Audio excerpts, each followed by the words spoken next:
B'siyata d'shmaya, we're going to learn Mesechus Shabbos Daf Vov. We're going to start 5 lines from the bottom of Daf Heyomid base.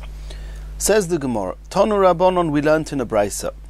Hamoitzi michanut, if somebody takes an item, an object from a shop, which is a Reshus HaYochid, leplatya, which is a large area considered a Reshus HaRabim, derech sitov, but he walks through a sitov, which is the sitting area, which has the status of a caramelis. A caramelis, we've already learnt, is a place which is not a Reshus HaYochid and not a Reshus HaRabim.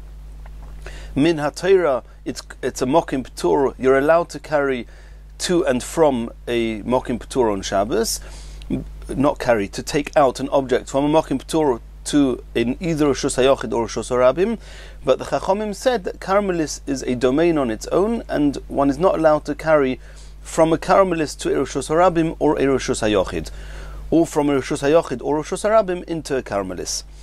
Now, this person, he took an object from Reshus HaYochid, he did an akira in Reshus HaYochid, he walked out into the sitting area which was next to his shop, it's a caramelis. From there he continued walking into Reshus HaRabim, into the platya, and then he did a hanocha. Do we say that since he did an akira in Reshus HaYochid and a hanocha in Reshus HaRabim, it's called hoitzah and yischayev? Or do we say no, since he went through a place which is min haTorah, biblically speaking, strictly speaking, is a mokim p'tur, therefore we would not consider the hoitzah as a hoitzah min haTorah, and he would not be chayev min haTorah. So this is a machlokas tanoim. The Tanakama say chayev, he's chayev. U ben Azai poiter, ben Azai say he's potter. Says the Gemara, Bishleime ben Azai, I can understand ben Azai who says potter. Kosovar ben Azai holds, mahalich ka'imid domi. As a person is walking, every step he takes, it's as if he's stopping and he's starting, stopping and starting. So this person, he did an akira in Reshus HaYochid, went through the sitting area, with the bench area, which is a caramelis, the sitov. It's as if he did a hanocha. Doing an akira in Reshus HaYochid and a hanocha in a caramelis, min haTorah is potter. Then he continues walking, which, if you hold mahalich ka'oimed, walking is like standing, then you do an akira in a sitov, in a caramelis, and a hanocha in Reshus HaRabim. Here again, min haTorah, he will not be chayev. And Tosfos already asks that if you say that every step is akira hanocha, how are you ever going to transgress carrying in a Reshus HaRabim 4 amos? We know there's a halacha that if you do an akira in Reshus HaRabim with an item, an object in your hand, and you walk 4 amos and you do a hanocha, then this is a toilda, it's a sub bracket of the melacha of hitzah, it's called havara, daled amos b'Reshus HaRabim. If you say that mahalich ka'imid, you're never going to have a case of havara b'Reshus HaRabim, because every step is akira hanocha, akira hanocha, akira hanocha. You're never going to have 4 amos. So Tosfos asks that here, and Tosfos says that since the walking daled amos in Reshus HaRabim is halacha l'Moshe Misinai, then the halacha l'Moshe Misinai accepted that we do not take into account the concept of mahalich ka'imid. Over here we're talking about havara mireshus l'reshus hoitzah, from one domain to another, and therefore mahalich ka'imid would mean that you did a hanocha in a mokim p'tur, in a caramelis, and a new akira there, and therefore according to ben Azai, he's potter. Says the Gemara, Elo l'Rabbanon, according to the Chachamim, nehi nami de kasavra mahalich lav ka'imid domi. We accept that the Chachamim do not hold that mahalich ka'imid, that walking is as if you take a break, you stand in between one step and the next. But have you found another place, a parallel place, where we find that going from a Reshus HaYochid into Reshus HaRabim via a Reshus, which is neither a Reshus HaYochid or a Reshus HaRabim, that is chayev? Do we have another example for that? So the Gemara is going to try 3 different examples. Omer of Safra, Omer of Ami, Omer of Yechanon. The first try the Gemara is going to have is Midi Dahava Amavir Chayfetz B'Reshus HaRabim. Somebody who is carrying an object within Reshus HaRabim, he's lifting up an object, he's walking. Now if he does a hanocha after daled amos, he's going to be chayev. And the Gemara explains Hossam, in such a case where a person is carrying an object in Reshus HaRabim, lav afal gav dekama denokit leva ozil potter, is it not true that all the while that he's carrying this object, he's potter?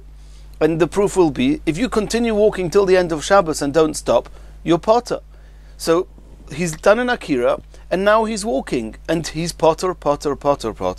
He comes to the end of Daled Amos, chayev, kimonach le chayev. If he puts it down, it's chayev. So you see that you can be in a status of potter before putting it down, and only then being chayev. So the Gemara thinks, hachanami loishna, maybe it will be similar to a case of doing an akira in Rosh Hashanah, going through a Carmelis and doing a hanocha in Rosh Hashanah. Says the Gemara, midami. You can't compare the two cases. Hasam, in the case of carrying in Rosh Hashanah, kol heicha demonachle mokim chiyuvu. It's true that he could carry on walking 10 kilometers and all the while he's potter because he's not yet done an akira. But he's not done an hanocha, sorry. But at any given point he can do a hanocha and he will be chayev. Technically he's missing the hanocha. But it's not a place, he's not walking through a place where the place is a mokim ptur. He's walking through a place which is a mokim chiyuv, but he has not done the required hanocha to make him chayev. But in our case here, with the Carmelis, monach le besitov, if he were to put the object down in this Carmelis, in the bench area, mokim pturu, he's walking through a mokim which is potur. Ella, the Gemara says, I'll give you a different example. Midi dehave amaver chayfetz mitchilas dalet leseif dalet. You're right, you cannot bring an example from carrying in Rosh Hashanah if you're going to walk a kilometer. And you're going to say the whole kilometer, if I would put it down, I would be potter. If I wouldn't put it down, I'd be potter. Putting it down will make me chayev. There the Gemara very rightly said that you could have put it down at any place and it will be chayev. What happens if this person is walking exactly Daled Amos? And if he were to put it down within Daled Amos, he would be potter. So there you can't say, well, if you would do a hanocha and you'd put it down, you would be chayev. No, you wouldn't. If you were to put it down and do a hanocha here within Daled Amos, you would be potter.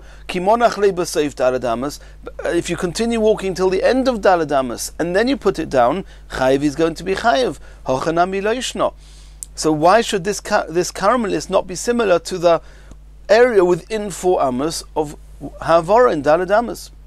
And Rosh Hashanah says the Gemara there also, midami, you can't compare it. It's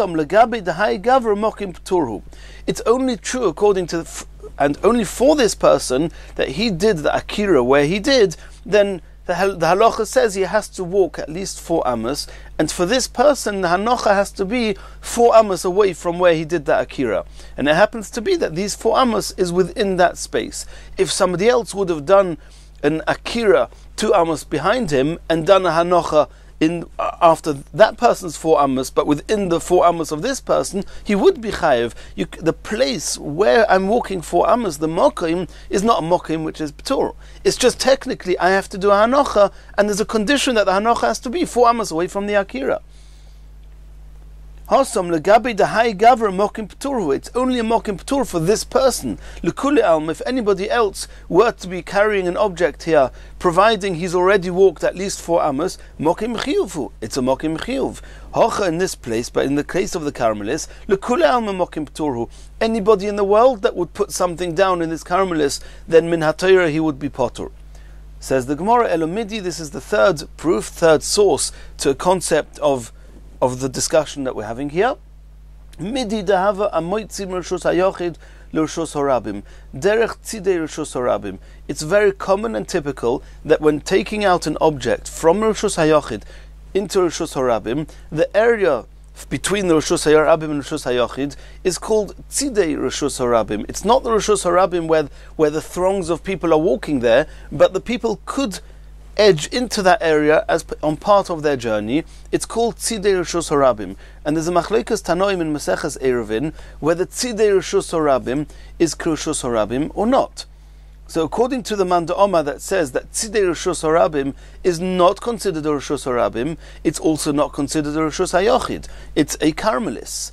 It's considered a Carmelis. So you see that walking from reshus hayochid into reshus harabim via a Carmelis, a mokim ptur min hatayra, he's nonetheless going to be chayev, and that's so the tzidei reshus harabim in a typical haitzah should be similar to to the case of our sitov, the caramelist we're discussing here. Hasom lav afal gav di imonach le'atzidi reshus harabim potur. Is it, the Gemara is explaining, in the case of tzidei reshus harabim, if this person were to do an akira in the reshus hayochid and a hanocha in the tzidei reshus harabim, and then an akira in the tzidei reshus harabim and a hanocha in the reshus harabim, he's going to be potur. Nonetheless, if he puts it down directly b'reshus harabim without putting it down in this tzidei reshus harabim first, chayiv, he's going to be chayiv. Hochanami loishno, the same will apply to our case. Continues the Gemara. Maskif law of Papa. Rav Papa asks a question. According to the Chachomim in Eruvin that discuss the tzidei reshus harabim, the Omri tzidei reshus harabim lav reshus harabim, that the Chachomim hold that the tzidei reshus harabim have the status of a caramelis. We understand that you can compare the sitov to the tzidei reshus harabim. Elo l'Rebbe Eliezer, in our Gemara it says Rebbe Eliezer ben Yaakov, but in other places in Shas where this Gemara is quoted, it does not say ben Yaakov. Elo l'Rebbe Eliezer do omar tzidei reshus harabim kireshus harabim domi. According to Rebbe Eliezer, who holds that this tzidei reshus harabim is part of the reshus harabim, and if you do an akira in reshus hayochid and a hanocha in the tzidei reshus harabim, you're going to be chayav min haTorah. Then we're back to our first question. Then you cannot compare the tzidei reshus harabim to the sitov that we're discussing here. Omar le'Reb Acha b'reider of Ika. Eimer deshomus le'Reb Eliezer de Omar tzidei reshus harabim ki reshus harabim domi heicha de leka chifufei aval heicha de Ika chifufei mi shomus le hilkoch laha damya. Rav Acha b'reider of Ika explains as follows. He says that even according to Rebbe Eliezer, who says that these tzidei reshus harabim, the sides of the reshus harabim, are reshus harabim, that's providing that there's no obstruction. They sometimes put little pillars and little stones between the reshus harabim and the tzidei reshus harabim, possibly to try and stop the crowds from overflowing into the tzidei reshus harabim. So there, if there's none of these obstructions, then Rebbe Eliezer will say that the tzidei reshus harabim have the same halacha as the reshus harabim. However, in the presence of such obstructions, even Rebbe Eliezer ben Yaakov will agree that it's got a halacha of a caramelis, and then our case with the sitov is similar to the tzidei reshus harabim, according to Rebbe Eliezer, in a case where there are obstructions. And since over there we see that carrying from reshus hayochid through the tzidei reshus harabim into the reshus harabim is chayiv, so that will be an example to our case as well. Now Tosfos here really asks an interesting question. He says, we had a brisa that says a halacha that moitzi michanut leplatya derech sitov. That's our discussion. And the Gemara is looking for a source. And the Gemara brings a source from a Gemara in Eruvin that speaks about tzidei reshus harabim. Why should tzidei reshus harabim, which is also just a brisa or a mishnah, it's a tanoim, why should those tanoim be proof to these tanoim? They're both saying the same thing, that going from reshus hayochid into reshus harabim via a caramelis is chayiv. Why should one serve as a source more than the other?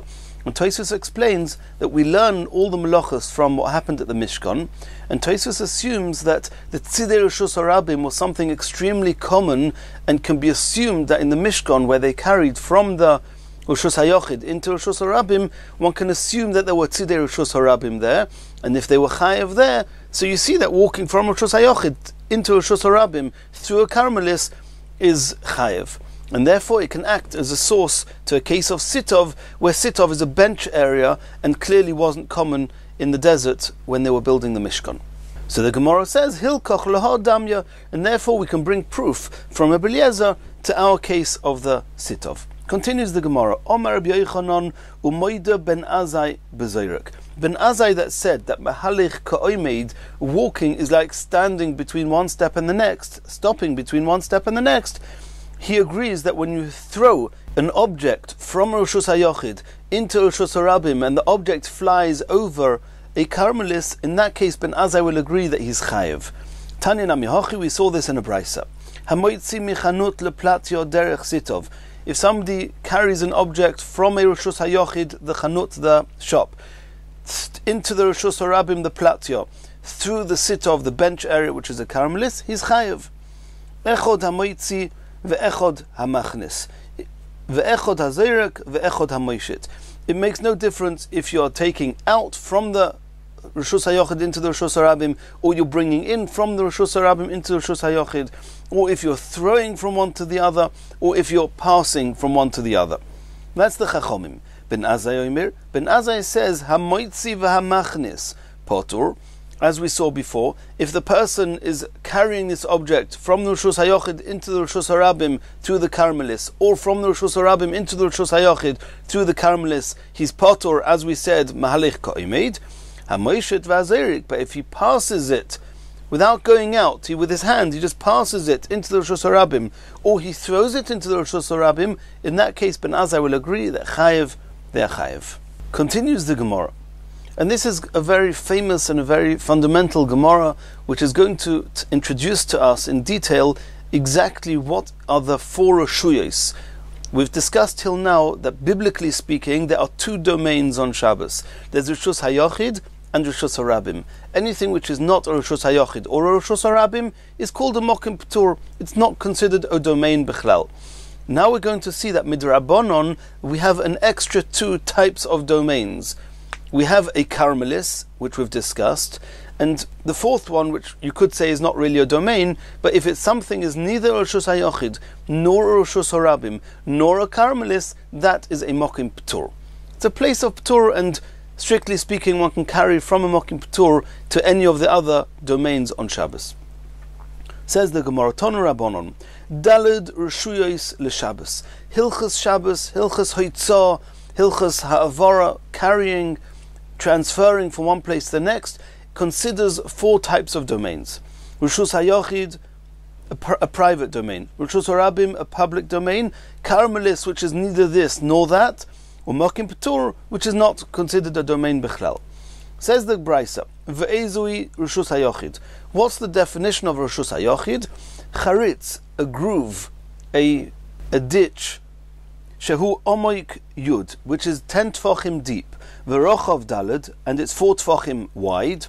V'chein geder shu gavoya asara v'rochav daled, a wall that is 4 tfachim wide and 10 tfachim high. Zuhi Rishus HaYochid Gmura. This is a proper Rishus HaYochid. Ve'ezui Rishus HaRabim. What is considered a public domain? Says the Gemara, Sratya, a highway, Uplatio Gedoyla, a very large public area, type of plaza, Umuvois Hamufuloshin, or streets, roads that have a throughway, they're open at both ends. Zui Rishus HaRabim Gemura, this is a complete and proper Rishus HaRabim. And says the Braisa, Ein Moitzien Mirishus HaYochid Zu Rishus HaRabim Zu, one is not allowed to carry any object from this type of Rishus HaYochid to this type of Rishus HaRabim. Ve'ein machnisim Rishus HaRabim Zu Rishus HaYochid Zu, nor is one allowed to take from Rishus HaRabim into Rishus HaYochid. Ve'im hoitzi vehichnis, if somebody did transfer an object from one Rishus to another, b'shoigeg chayev chatos, if he did so by mistake, then he has to bring a korban chatos. B'mezid, if he did it intentionally, deliberately, onoish koros, then he's going to be punished with koros. V'niskal, in the event that there were 2 witnesses that warned him first, and they saw him doing the transferring of the object, then the Beis Din will kill him with stoning. Continues the Braisa, Aval Yom, the sea, Ubika, a big open area of fields, V'istavonis, and which is similar to the sitov we mentioned before, a type of bench area, V'akarmelis, and a karmelis. All these are loy Rishus HaRabim v'loy Rishus HaYochid. They are neither a public domain nor a private domain. Ve'ein noisin v'noisnin b'soicha. One is not allowed to carry something within this karmelis area, within any of these we just mentioned, 4 amos. Ve'im nosa v'nosan potur. But if somebody did carry within this area 4 amos, he's potur. Since Minatera, this is not called a Rishus HaRabim, and only carrying an object in Rishus HaRabim 4 amos is chayev. In a karmelis, he's potur.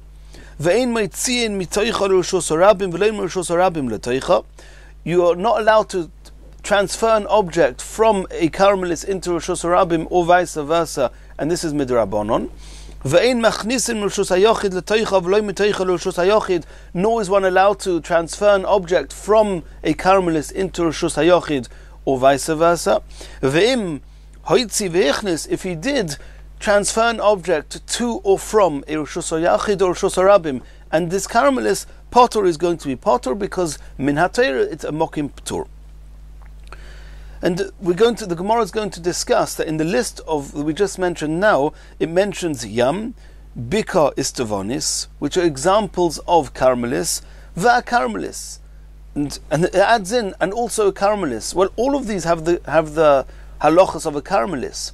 And the Gemara is going to say that karmelis, besides for being a generalized term for an area which is not Reshus HaYochid nor Reshus HaRabim, it's also something very specific, and it belongs in the list together with the Bika, the fields, and the Istavonis, the bench areas. We'll see that soon in the Gemara. Continues the Brisa. Chatzeiros shel Rabim, communal courtyards, umevois she'einam mufulashim, streets that are not open on both sides, Irvu Mutorin, Loi Irvu Asurim. So this is the typical case where you've got these type of courtyards which, if you have many houses all leading into a single courtyard, or a number of courtyards leading into a street which is not a Reshus HaRabim, it's a dead-end street as we call it, it's not got a throughway from one end to the next, there's a concept of making an Eruv. You want to carry in it, then if you have a number of homes that are leading to a single chotzar, then even though the chotzar is surrounded by walls, and technically speaking it should be Reshus HaYochid, if you want to carry there, you're only allowed to do so if you make an Eruv, if you do something that combines and, so to speak, considers all the homes as a single home, and that's called Eruvei Chatzeiros. You do that by taking a piece of bread, the size of enough for a meal, and putting it in one of the homes, and that meal, that Eruv, intrinsically belongs to all the people there, so it's as if they all live in a single home, and then one can carry there. And the same is true regarding the Mavoi. It's called Shtufei Mavois, and it has similar halachos. We're going to discuss more about this in Maseches Eruvin. If you have an Eruv, you can carry there, and if there's no Eruv, you cannot carry there. Continues the Brisa. Odom oimeid al ha'askupa. A person is standing on a threshold of a home. It's not a Reshus HaYochid, it's not surrounded by walls, it's not a Reshus HaRabim, it's the threshold of his house. He's walking, it's a step going into his home. There's no Rabim, there's no public people who are walking there. So this has the halacha of a mokim ptur, noitel mi balabayis. If somebody is standing on the threshold, he can take an object from the balabayis, from the person inside the home, which means you're allowed to transfer an object from Reshus HaYochid to this mokim ptur. V'noisen loy, and similarly, you can take an object from somebody who's standing on the mokim ptur and take it into the Reshus HaYochid. Noitel me oni v'noisen loy. If somebody is standing in this mokim ptur, he's allowed to transfer an object from this mokim ptur to the oni who's standing in the Reshus HaRabim, which is beyond it, or take from the oni into this mokim ptur. It's inappropriate, it's asa for somebody who's standing on the mokim ptur to take an object from somebody in the Reshus HaYochid and transfer it to the person in the Reshus HaRabim, because intrinsically speaking what you're doing is you're taking an object from Reshus HaYochid into Reshus HaRabim, and it's like a loophole in the law. I'm in a mokim ptur, I'm allowed to take from the Reshus HaYochid into a mokim ptur, I'm allowed to take from a mokim ptur to Reshus HaRabim, I'll pass from Reshus HaYochid to Reshus HaRabim, that is also. You shouldn't be transferring an object from the balabayis in the Reshus HaYochid to the oni in the Reshus HaRabim. V'im notel v'nosan, but if he did take an object from the Reshus HaYochid into Reshus HaRabim via this mokim ptur, shloshtom pturim, all three of them are potur, because technically speaking, the object went from Reshus HaYochid to a mokim ptur, which is potur, and from a mokim ptur to Reshus HaRabim, which is potur. Acherim oimrim, others assume, iskufa mishameshes shtei reshuyos. This threshold actually serves both domains, the Reshus HaRabim and the Reshus HaYochid. as follows: Bizman she'apesach pasuach, when the door of the home is open, kelifnim, then we consider it a reshus hayochid. Pesach no, if the door of the home is locked, then kelechutz, then it's considered as a reshus harabim. So these acherim assume that this askufa, this threshold, is not called a mokim p'tur. It depends if the door of the home is open or closed as to whether it's a reshus hayochid or a reshus harabim. Ve'im hoisa eskufa gavoya asara urchova arba, assuming that this threshold is 10 tfachim high and 4 tfachim wide, harei ze reshus le'atzma, then it's a reshus hayochid on its own right. Everybody agrees it has the status of reshus hayochid. Continues the Gemara. Omar Mar. Well, now the Gemara is going to go through this brayso we just learnt now, line by line, and explain whatever needs to be explained. Zuhi reshus hayochid. We saw in the brayso says, Ezuhi reshus hayochid, what's called a reshus hayochid? And the brayso explained, a charitz, a ditch, which is 10 tvachim tall or deep and 4 tvachim wide, etc. And then the brayso says, Zuhi reshus hayochid. Gemara, this is a complete reshus hayochid. You already said what is a reshus hayochid, and you've responded. Why do you have to again say this is a reshus hayochid? And the Gemara assumes that you're coming to exclude something. Only this is a reshus hayochid, but something else is not a reshus hayochid. What case are we trying to exclude? Says the Gemara, L'mu'utei mai, l'mu'utei had Rabbi Yehuda.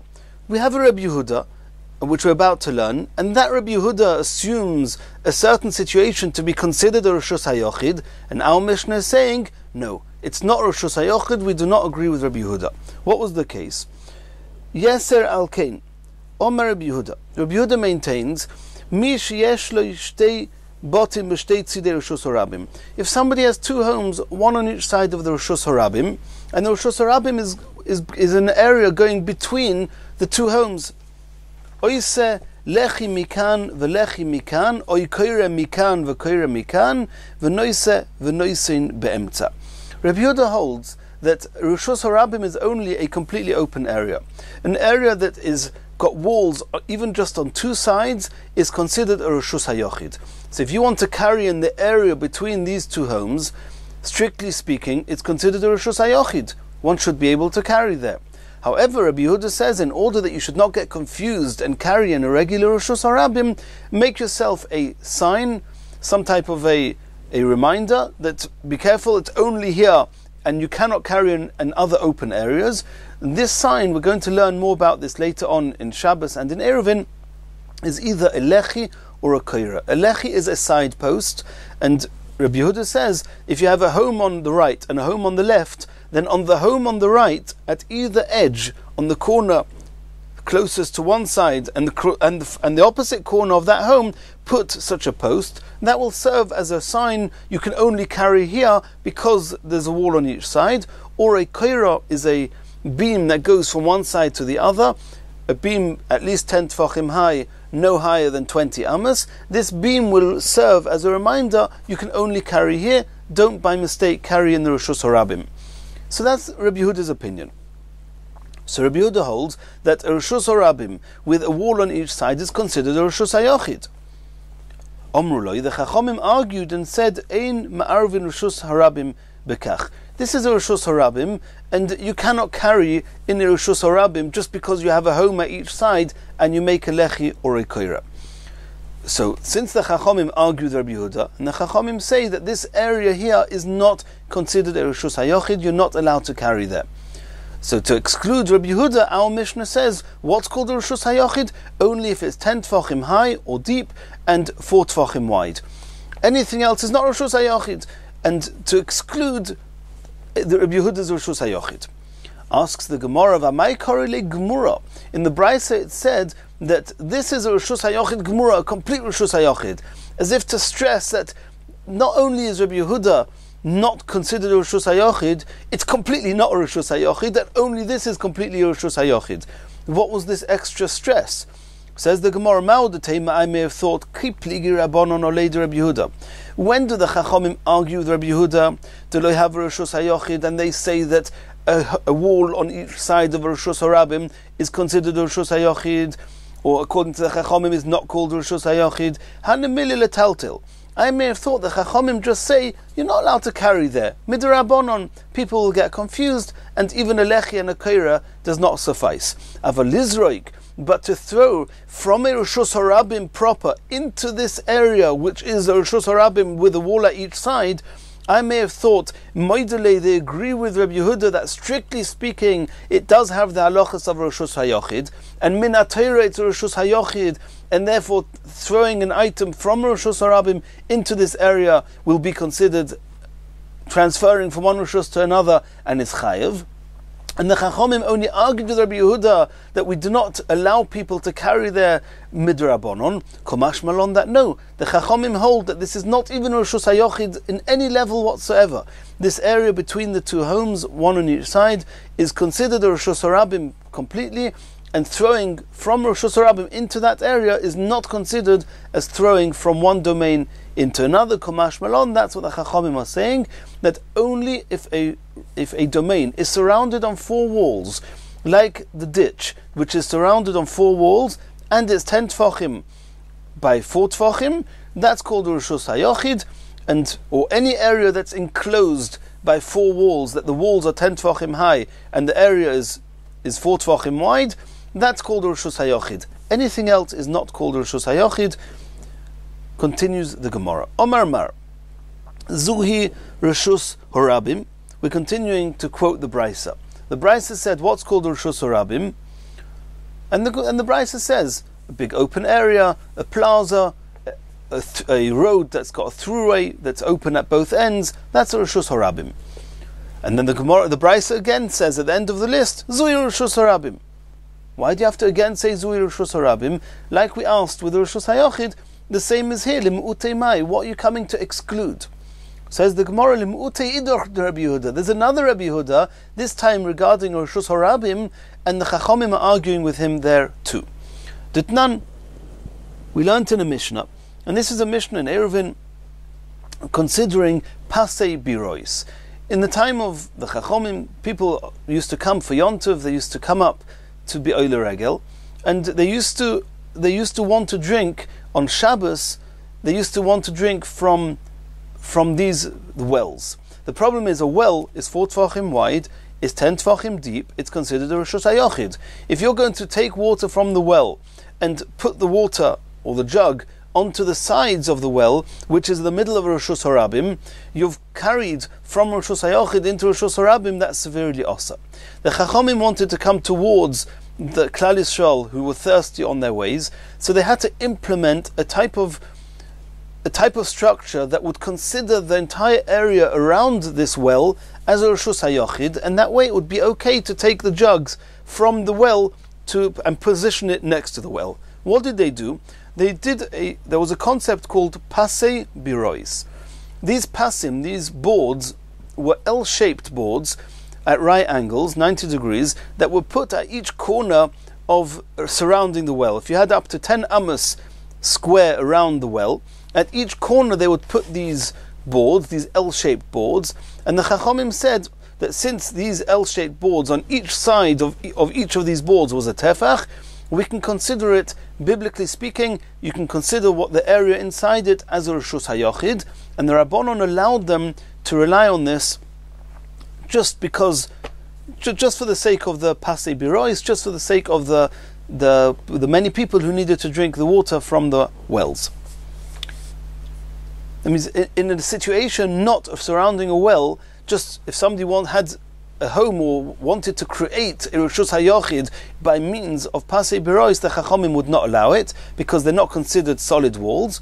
But over here, in order to help the people, the Chachomim allowed it.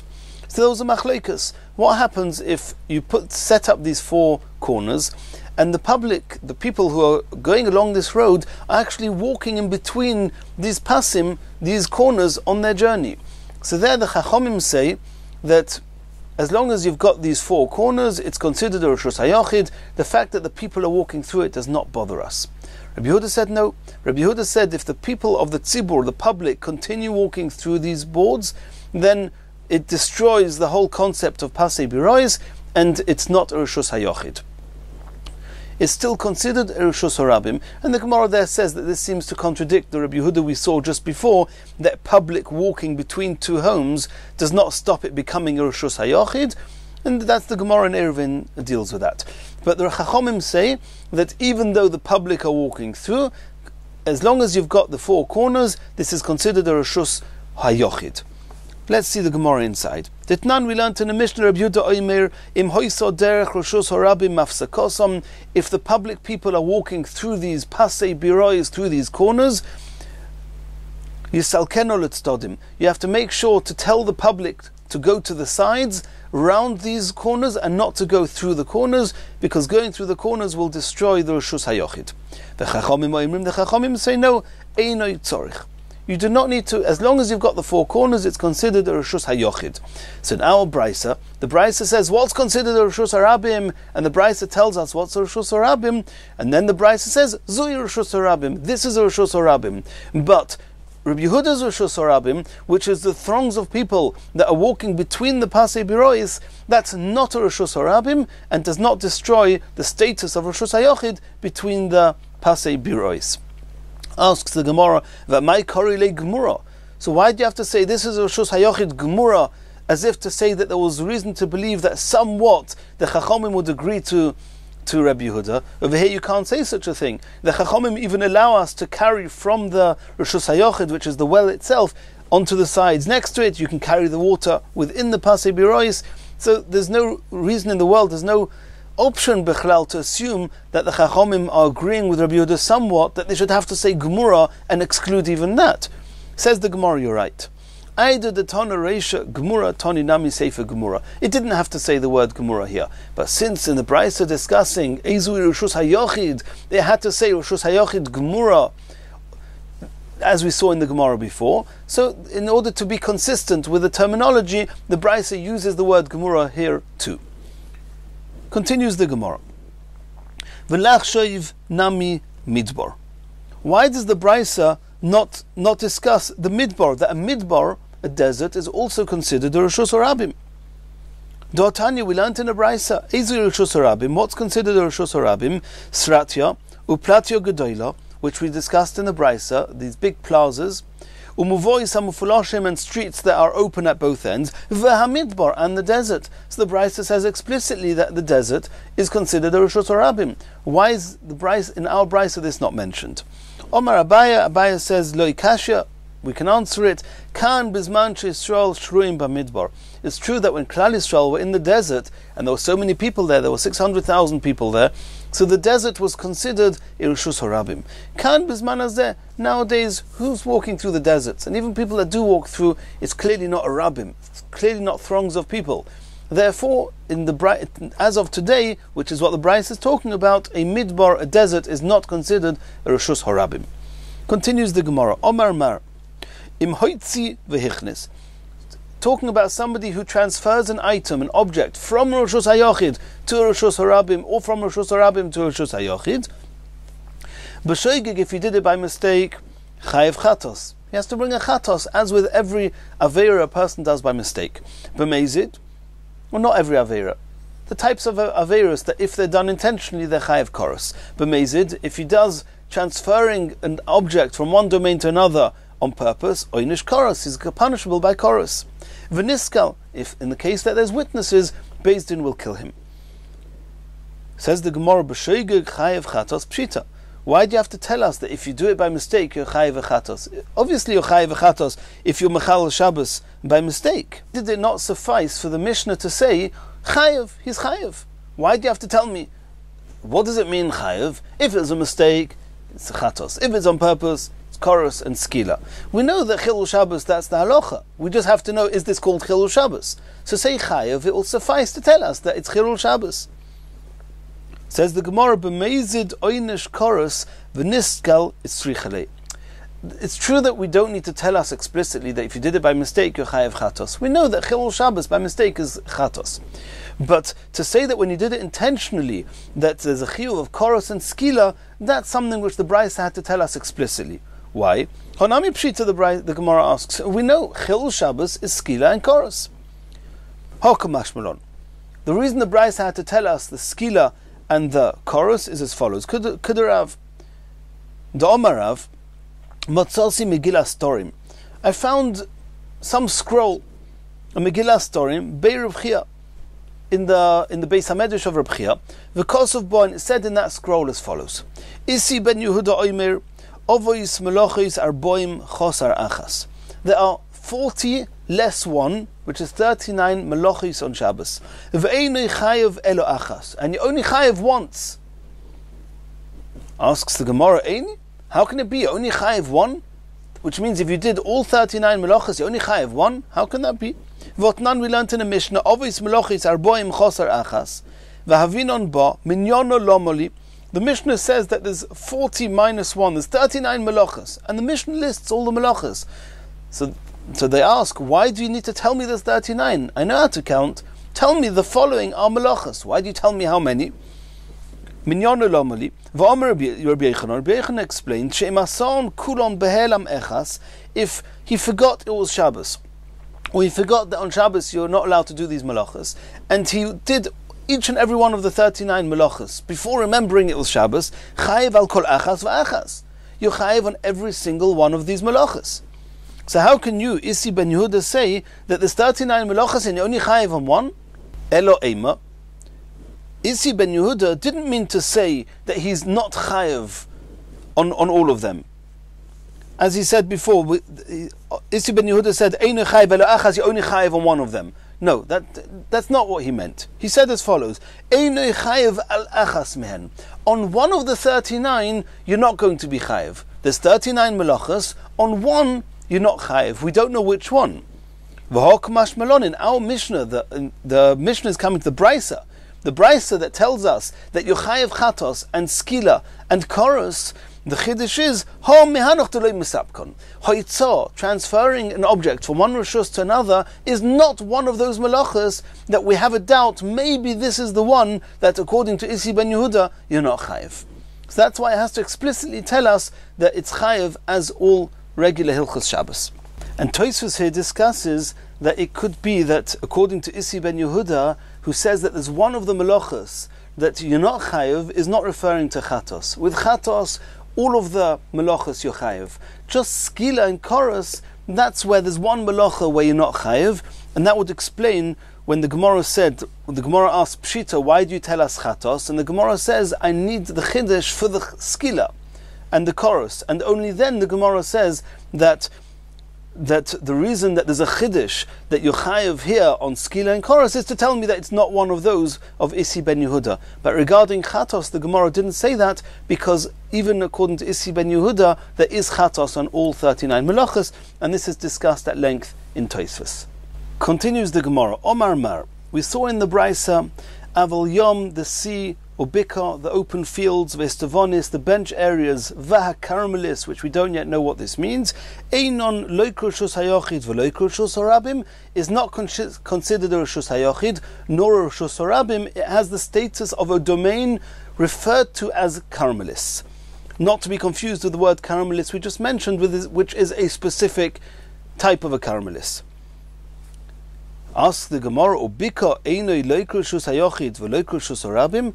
An open field area is not Rosh Hashanah and not Rosh Hashanah. This seems to contradict the Mishnah. Votnan, we learnt in a Mishnah, Habika, open field areas, B'yamois hachama, in the summertime, Roshus Hayochid l'Shabbos. In Hilchos Shabbos, it's considered a Roshus Hayochid. And now the Mishnah there is also discussing Hilchos Tumah. We know that when there's a suffix, if an area is Tomei or not Tomei, then the rule goes as follows. We learn this out from Saita, that if it's a place, a secluded area, which is a type of place that people could hide in and possibly do an Aveira there, then the halach is, it's a suffix Tumah b'Reshus HaYachid, and that's Tomei. However, if it's an open area where people wouldn't hide there, suffix Tumah in Reshus HaRabim, the halach is, it's Tohir. So it says that V'Reshus HaRabim L'Tumah, an open field, in Hilchos Shabbos it's called Reshus HaYachid. In Hilchos Tumah, since it's not a secluded place, therefore, if you have a suffix Tumah, the halacha is similar to Reshus HaRabim, that suffix Tumah is going to be Tohir in this Bika. B'Moisak Shamim, in the winter, Rishus hayochid lekan ulekan. In Hilchos Shabbos it makes no difference if it's summer or winter, but since it's raining, people are not going through the fields, and therefore people could be in a secluded area there and possibly do Averis there, and they could hide out there because there's no people there.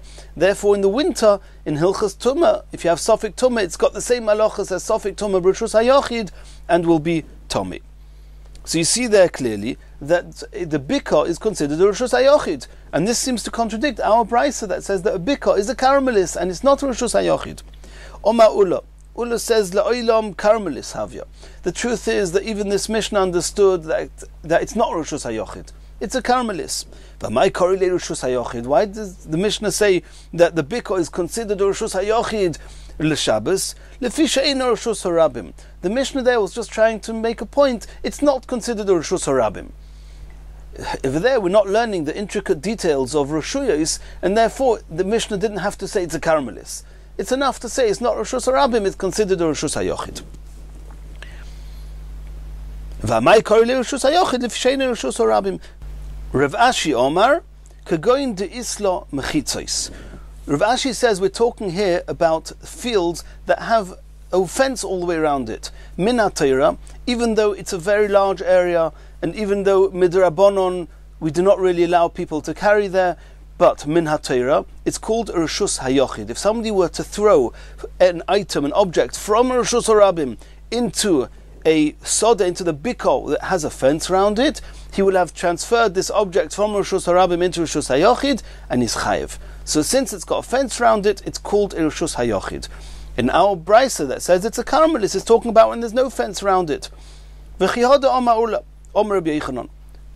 is congruent with the halacha of Rabbi Yochanan, because he said that a karpeif yoisa mibeis sosayim. A karpeif is a large open area, which is larger than a base sosayim, sheloi hukaf ladira, in the event that it's not been fenced in for domestic needs, for your own personal private needs, which means that it wasn't attached to a person's home before he put the wall around it. Vafilu kur, even if it's as big as a kur, vafilu kuraim, or even two kur, hazoyrek l'toichoi chayev. Even though the Chachamim put certain limitations on such a large area, even though it's been fenced in, but since it's not hukaf ladira, we do not give it all the halachas of Rishus hayochid. However, it's called a Rishus hayochid min HaTorah, that if you throw something from Rishus harabim into this karpuf, which has a fence around it, is his chayev. My tama mechitzai, it's got a fence around it, and since it's fenced in, it's Rishus hayochid. Elo shemuchuseres the urine. It's lacking the amount that people live in it. It's not a typical domestic area, and therefore the Chachamim put limitations on. But however, it's considered a Rishus hayochid. Bishlei Rav Ashi loy omar kudu'ula. The Gemara is now explaining. Rav Ashi, who explained that the Mishnah that says that a biko is a Rishus hayochid is because it's fenced in, he does not say like Ula, that Ula said it's a caramelis and we just called it Rishus hayochid because it's not Rishus harabim. That we can understand. Why? Because the Mishnah says Rishus hayochid. So Rav Ashi preferred to explain that it's a solid Rishus hayochid. Elo Ula maitam loy omar.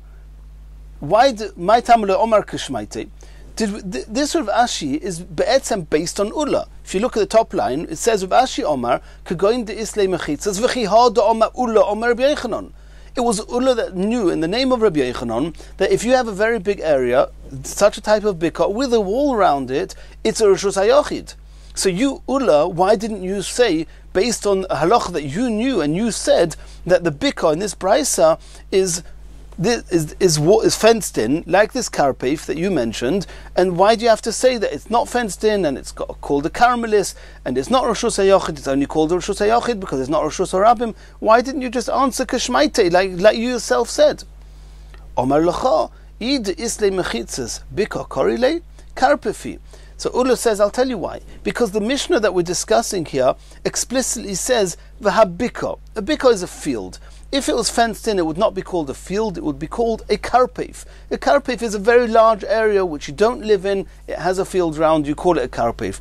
The fact that the Mishnah calls it a bika, Ulla says, I would prefer to say that it's not fenced in, even though Rishus HaYochid, I'll have to say it doesn't mean Rishus HaYochid, it means Karamelis, rather than say that it's fenced in, because the Mishnah would not call a fenced in area a Bika.